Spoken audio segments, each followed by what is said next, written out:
Lek woke up one morning, stretched and gave a big yawn, and he went over to the curtains and opened them. He was amazed. There, in the middle of his garden, was a big red ball, 3 times larger than his football. He quickly got dressed and ran out into the garden to take a closer look. As he got closer to the ball, he got a feeling that the ball was watching him. "But it's just a ball, it can't possibly see me," he said to himself.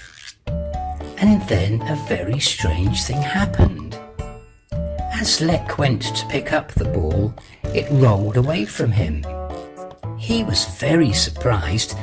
"Did the wind do that?" he thought out loud.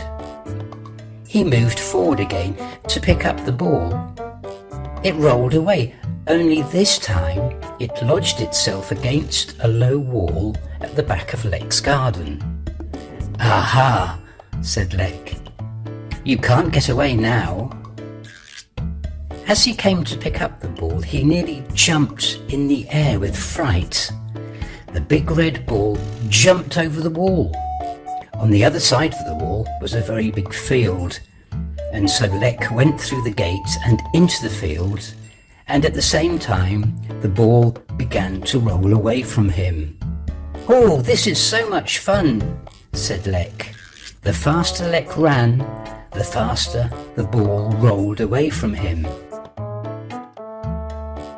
Just as Lek nearly caught it, the ball ran down a long hill in the field, and when it got to the bottom, it just stopped.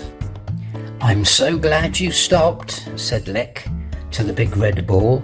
"If you had gone any further, you would have ended up in the pond." The ball did not reply to Lek because it was a ball and could not speak. To his surprise, the ball did not move when he went to pick it up.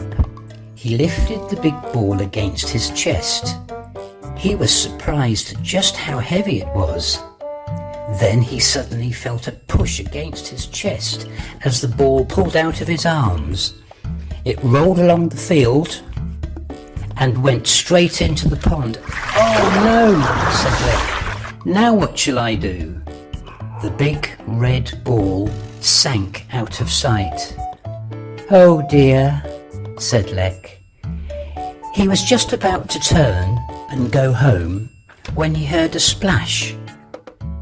He looked across the pond where the sound had come from, and there was the ball jumping out of the pond on the other side.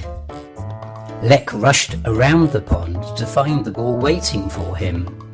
The big red ball rolled at a slow pace so that Lek could follow him, until at last they came to a great big tent in the middle of a field.